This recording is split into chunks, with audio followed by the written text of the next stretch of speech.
everybody. Thank you so much for joining us.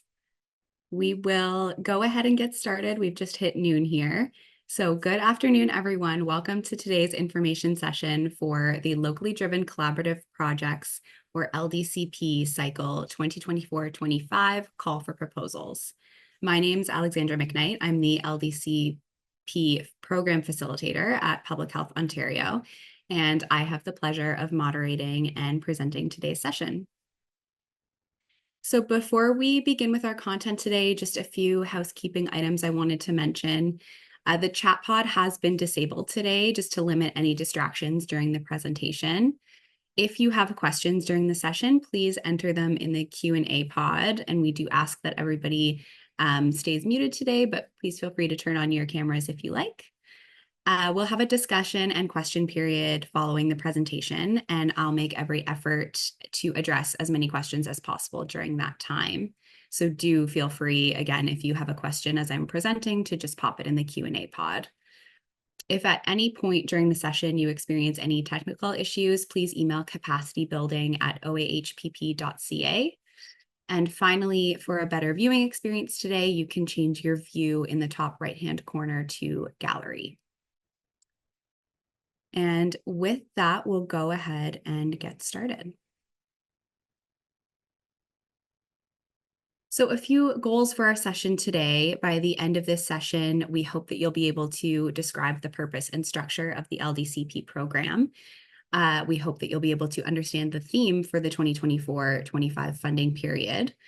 I'll go through some technical and logistical supports that are offered to LDCP participants. And finally, we'll review the details and the application process for the current call for proposals.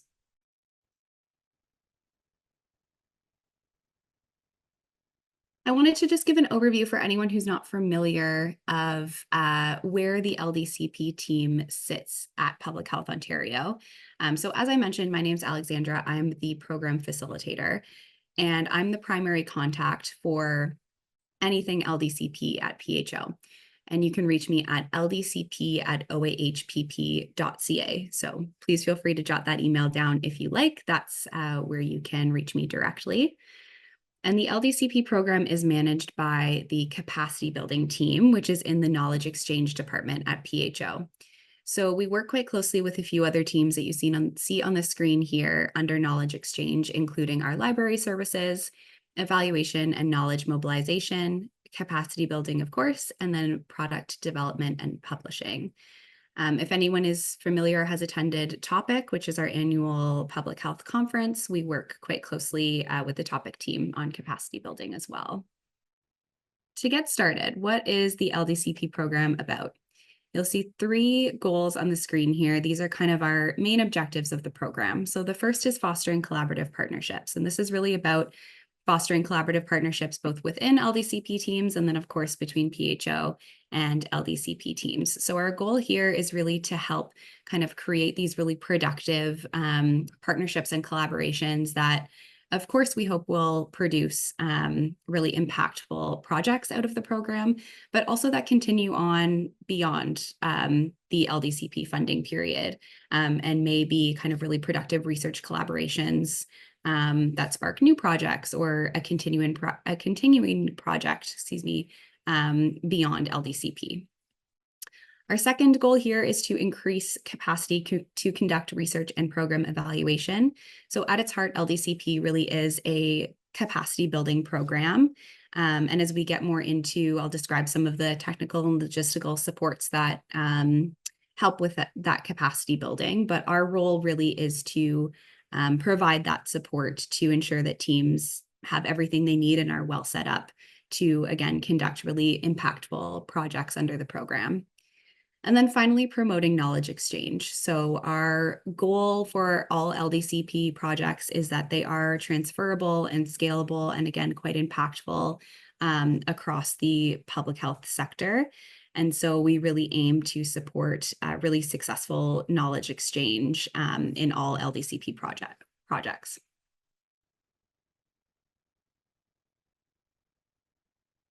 So a brief overview here of an LDCP cycle, again, for anyone who's not familiar. We always start each cycle with a priority setting phase. So this is where we really try to get an understanding and synthesize a kind of what are the current hot topics in public health right now, what kind of deserves some attention, and where LDCP could kind of fill a gap with the funding program for this cycle. From there, once the kind of theme and topic areas are decided, we move into our call for submissions, which is, of course, where we are in this current cycle right now. Submissions are open and we're accepting project applications. Once we've accepted all of the project submissions and the deadline has passed, we move into our review period. And I'll go through that in a little bit more detail later on, but it's essentially a 3-stage review.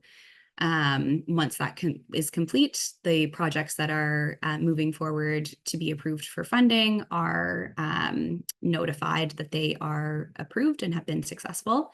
And then those successful teams move into their deliverable development period, which is essentially the funded period of time where teams complete their project activities.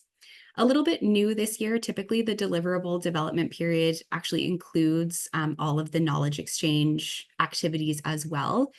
This year, again, for anyone familiar, particularly with the last couple years of LDCP, this is another kind of shortened, streamlined cycle. So we are going to allow teams to have an additional 6 months to complete their knowledge exchange and dissemination activities. And I'll talk a bit more in specifics about what that looks like. But from there, once those 2 phases are over, then we move into cycle closeout. So this is essentially completing your final paperwork, wrapping up your project deliverables, and then wrapping up any financial paperwork as well.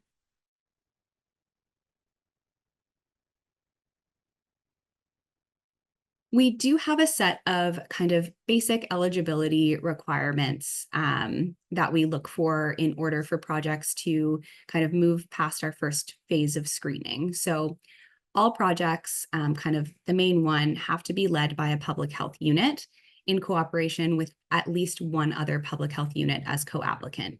So all LDCP projects are led by 2 public health unit representatives. On the project team as well, those 2 co-applicants are required to work with at least one local academic or community organization. It does not have to be both, but teams have to include one or the other. It can be both if you like. And then all teams are required to meaningfully engage at least one student. This is typically a post-secondary student. The aim here is really to kind of build in that capacity building piece for kind of the next generation of public health professionals. And often students are recruited through, if there is a local academic institution that is on the project team as partner, that's often where students are recruited onto the project through. And then on more of the kind of project content piece, all projects that for this year, at least given the theme, are required to address a public health issue or program through the lens of improving quality.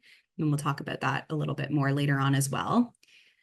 Projects are also required to involve research or program evaluation activities. So these are research projects.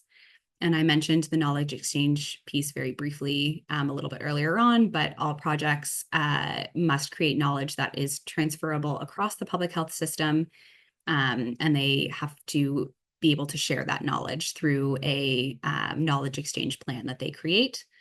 And then last, but certainly not least, all projects are required to promote health equity in some way, and of course, describe that really clearly in your proposal.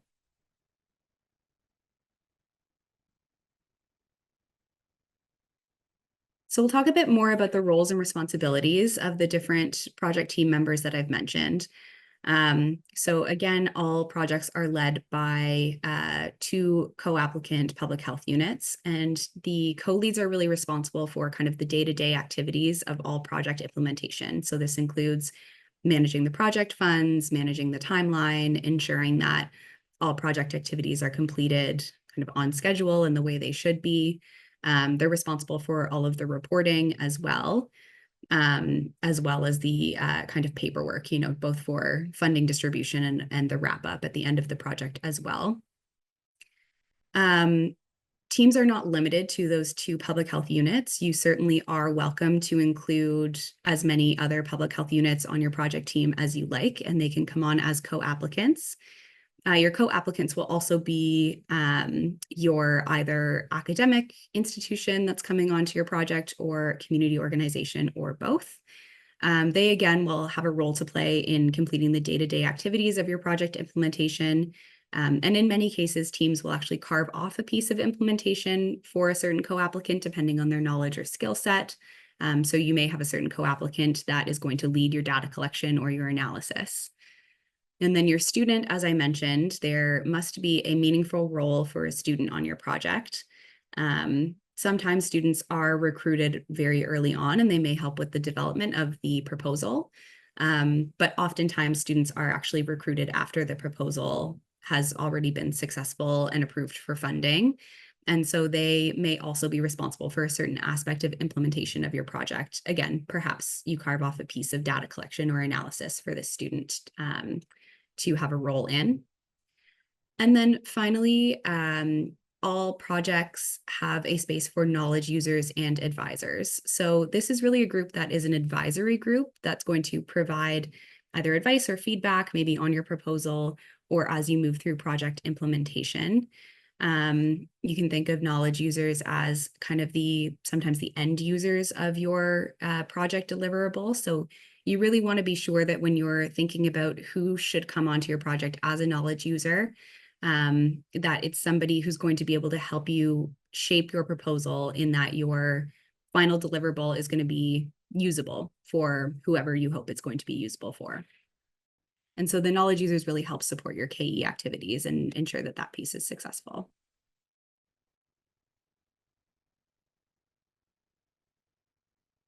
I mentioned some logistical and technical supports that are available to LDCP teams. So we'll go through that in a bit of detail now.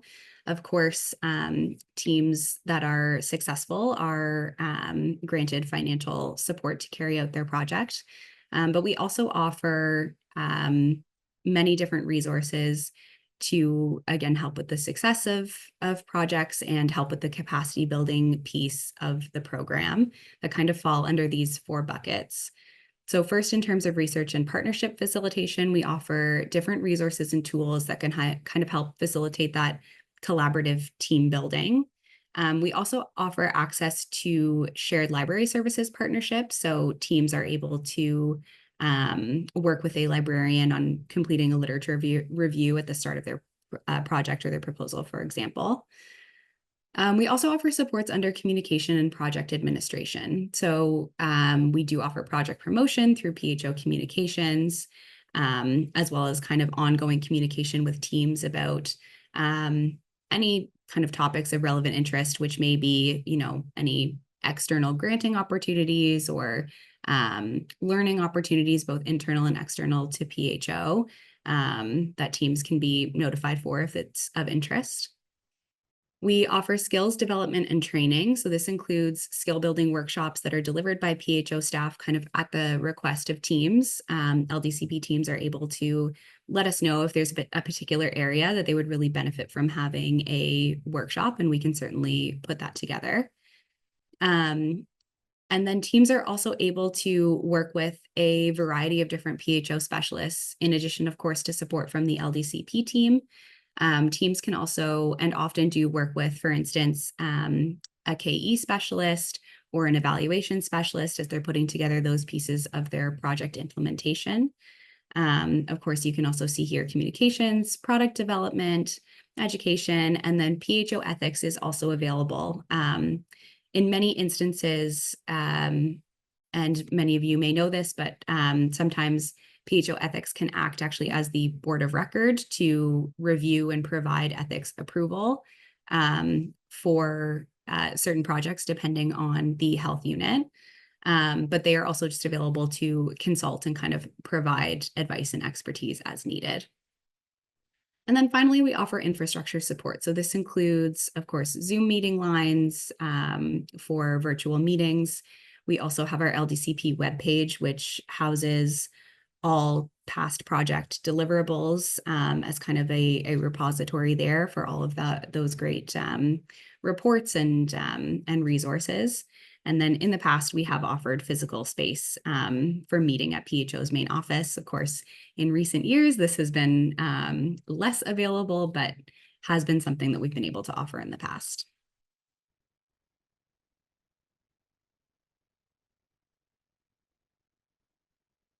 So we'll get more into now a bit more of an overview of the actual application and call for proposals for this year specifically. So as many of you may know, our theme for our current LDCP cycle is improving the quality of public health programs.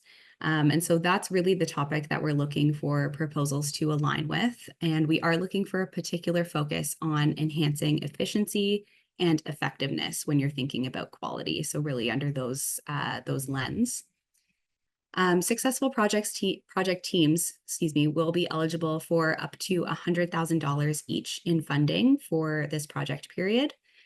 And we are aiming to distribute funding to successful projects in September 2024. So again, that timeline kind of looks like funding starts in September 2024, and then our project deliverable development period runs until March 2025. So it's a 6-month project kind of work period with an additional 6 months to complete KE activities.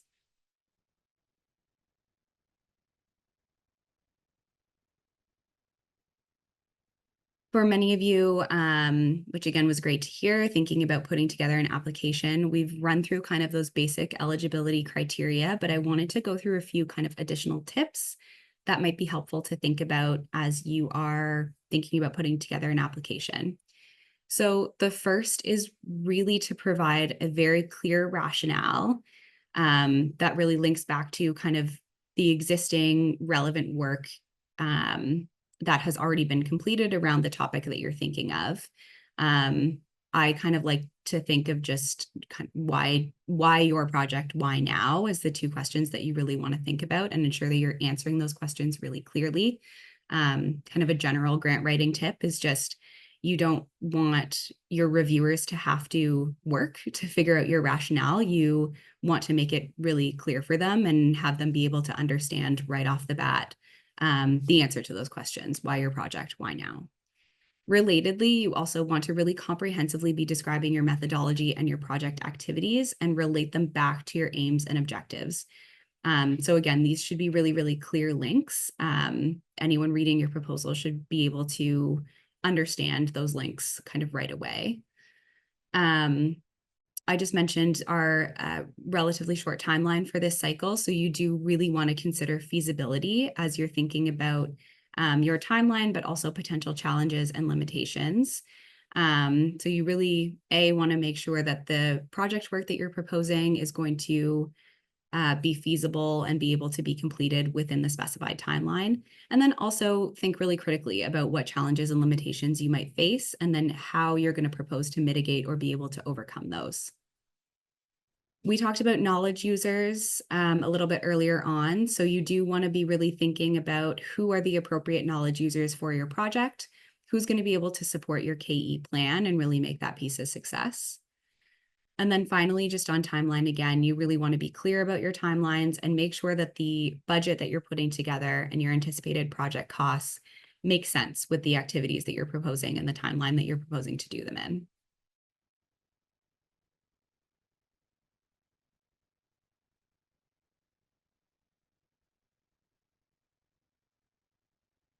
So we'll chat a little bit more now just about, let's say you're putting together your application, you're done, you've submitted it. What does the next step look like? I mentioned a 3-phase review process. So the first phase is preliminary screening. This is completed by our capacity building team at PHO. And it's basically an assessment of whether your proposal is satisfying those basic eligibility criteria that we went through at the beginning of today's session. Your proposal has to hit all of those eligibility criteria. If it does, then you can move through the preliminary screening to our next phase, which is the in-depth review and scoring. In-depth review consists of both internal and external review. So this is reviews that are completed by both internal PHO staff, as well as external colleagues, both subject matter experts and research staff. And they will have an appropriate knowledge of each subject matter area for each proposal as well.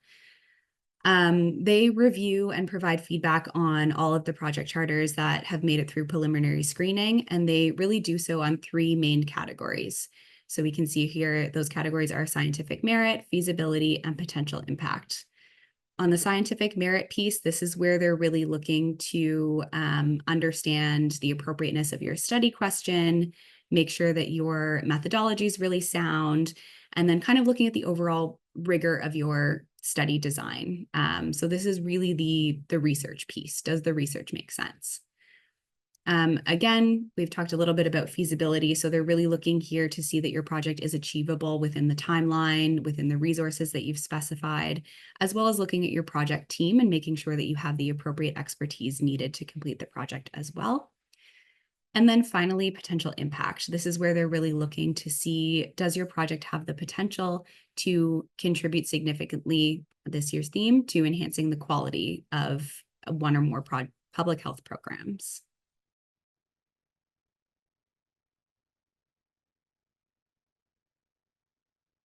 So once projects go through the review and scoring, the highest scoring proposals move through to approval for funding by PHO executive leadership. And those proposals that are selected to be funded, again, will be funded up to a maximum of $100,000 for the project period this cycle. And we have a note here, sometimes this budget is subject to a negotiation process. This could be, perhaps a reviewer identifies that there's a piece of the budget that may make more sense in terms of a different amount, or perhaps budget lines could be moved around in some way. So sometimes there is a bit of a negotiation process to land on kind of what the final budget looks like.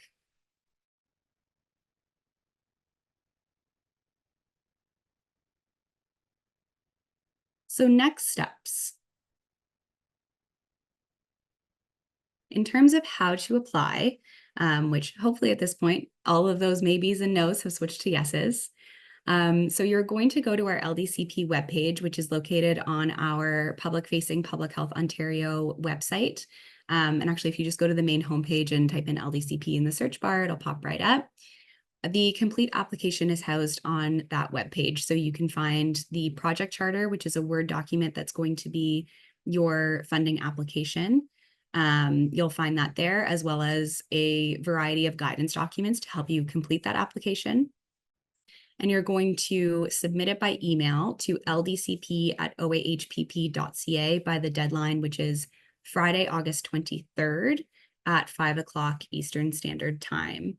It is a fairly short application, so I know we are getting a bit close to that deadline now, but certainly if you have an idea in mind, you should have no trouble hopefully being able to complete the application within these next kind of 10 days.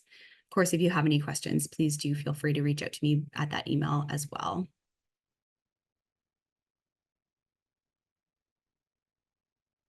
I mentioned some of those reference documents. So along with the project charter that you'll find on the webpage, you'll also find a call for proposals document, which gives a bit more information about this year's theme and topic area. And then again, some guidance documents to help you complete the different sections of the project charter. So there's a document there to outline more of what your project team should look like. You'll see section 6 there. Acceptable use of funding is a really important one that I encourage everybody to review. It gives you some guidelines on which pieces or which expenses are appropriate and acceptable to put into your budget and which ones we're not able to fund. So some guidelines around that.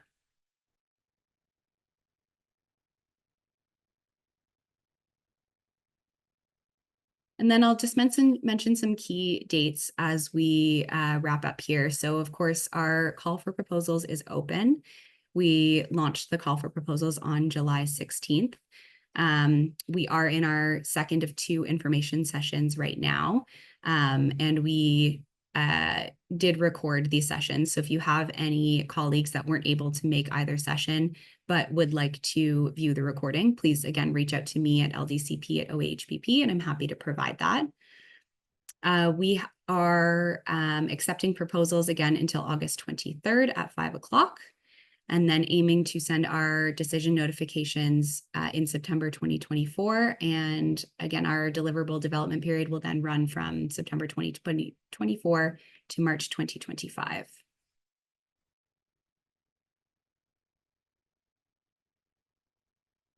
And so that kind of concludes the content of our presentation today. So we'll move to the Q&A segment to address any questions that anyone may have. Again, please feel free to pop them in the chat pod. I will say if anyone has any questions that are kind of really specific to an application that you're thinking of developing, I would encourage you to email me at ldcp@oahpp.ca, just kind of in the interest of time, and we can have a more in-depth conversation either by email, or we can set up a separate call to talk about any specifics. So again, I'll open it up for any questions.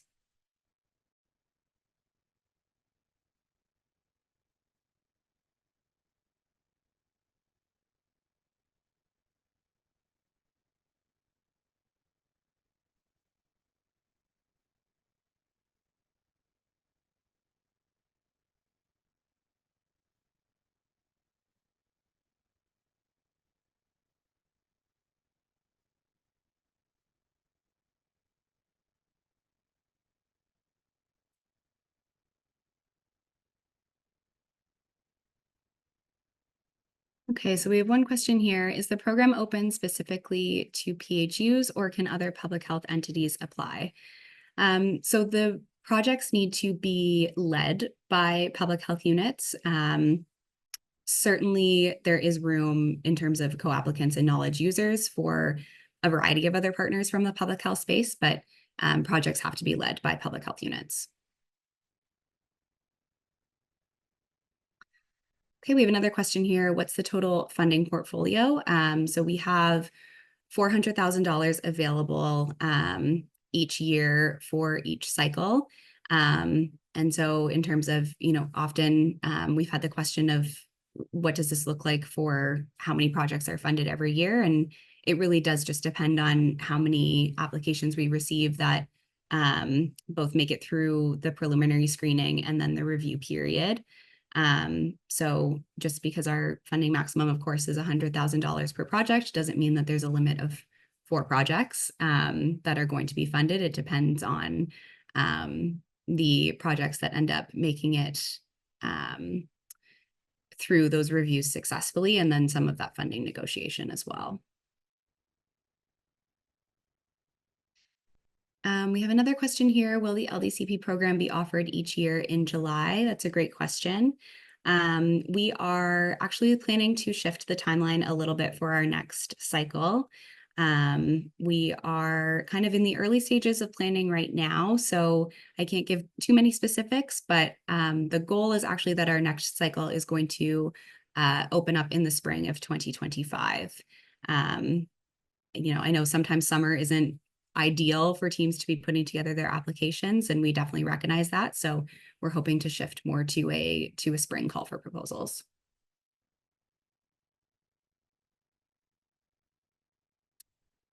Okay, we have another great question here. Do projects cover the cost of layout and design of any reports and tools, or does PHO do that work?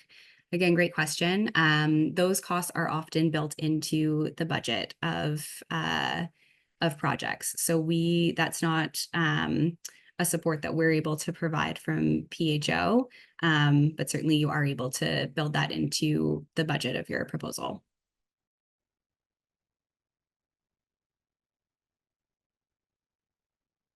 Okay, just confirming that the KE budget is included in the $100,000. In the past, there had been extra money provided for KE.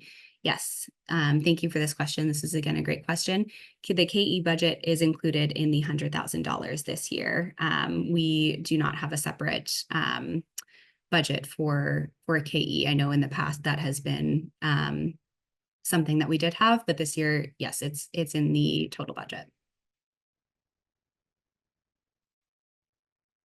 Okay, so we have a question here. How many projects do you anticipate funding in this cycle? This really does depend on the number of projects that we receive. And and what the review scores end up being. So this is kind of where the negotiation process sometimes comes into play. We, often will fund, I will say generally around 3 to 5 projects. But if there's a certain number of projects that are all rated really highly and we're able to kind of engage in that negotiation process and be able to distribute the budget appropriately so that all projects can still have the funding that they need to be successful, but we're able to fund an additional project, then that's where that negotiation process really comes into play. So I will say generally, we typically end up funding around 3 to 5. But it sometimes does depend on the projects that we end up receiving and how they end up being scored. We have another question. Is the academic partner mandatory or optional? We do require, I believe that is actually a good question. I believe that it is optional. We do give the option of either an academic partner or a community partner. I believe the only mandatory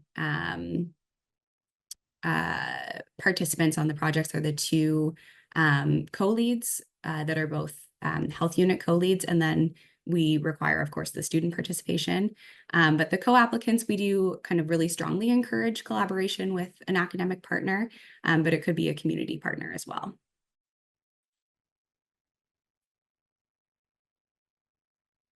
We have another question here. Do all projects have to be completed by March 31st, 2025?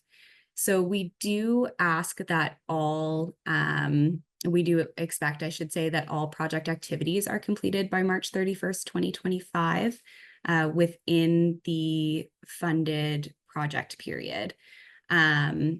So any knowledge exchange activities, again, this is a bit new this year, those can be completed in the 6 months after, so between March 2025 and September 2025.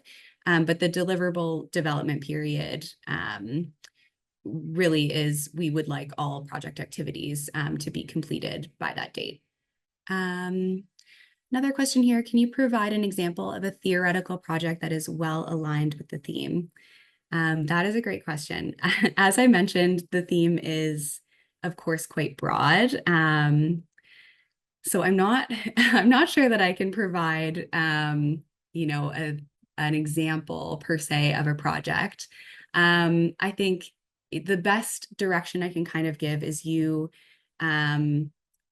really want to think again about that efficiency and effectiveness piece. So this may be, you may have a specific public health program in mind that perhaps there's an aspect that the quality could be improved in some way, and perhaps it is on that efficiency piece. I think, maybe a better way to think about it, the way I have been thinking about this in terms of I guess this is a bit of a potential project. Something like a needs assessment may fall well into this theme. When you're thinking about improving quality, I find, there's a lot of really good ideas that may not have that needs assessment piece done behind them already. So that would align with the requirements of being a program evaluation project. You may have a public health program in mind that isn't quite working the way that it could or it should. It's not quite as efficient or effective as it could be, but you're not really sure why. So thinking about doing a needs assessment to kind of answer that why could be an example of a project that would make sense. Hopefully that's helpful. Okay, this is a good question here about the student requirement. Are only post-secondary students eligible for the student role, or can secondary students fulfill that role? And this is thinking about youth-focused projects. That is a great question. In my experience, I have only seen post-secondary students. However, I'm not sure that there's anything in our requirements that preclude secondary students from fulfilling that role. If you are able to send me an email to ldcp@oahpp, I will follow up on that. And I can get back to you by email. Again, I've just never seen a secondary student fulfill that role, but I'm not sure that there's anything that we have that precludes that, but I can find out. Okay, we've got one more here. Any specific limitations to how funding can be used? Yes, we do have certain guidelines and limitations to the use of funding. If you do go to the LDCP webpage and have a look through the call for proposals documents, there is one of the guideline sheets in there called acceptable use of funding. And that gives all of the details about how funding can be used and what the limitations are. Okay, perfect. I'm not seeing any other questions come through. If anybody has any questions that pop into their mind, of course, after the session, anything you didn't get to ask, again, please do feel free to send me an email and I will get back to you. But I think with that, we can wrap up today. And I'd just like to thank everybody for joining us and for your great questions and for your interest in LDCP for this cycle. You can expect to receive a brief and anonymous webinar survey for today's session. So I would ask that you please try to complete this just to help us continue to improve our programming. And of course, to access any past PHO presentations and to view confirmed and upcoming sessions, please visit the PHO website. You can head to Education and Events and then click on Presentations. Thank you again so much for attending, and I hope you have a wonderful day.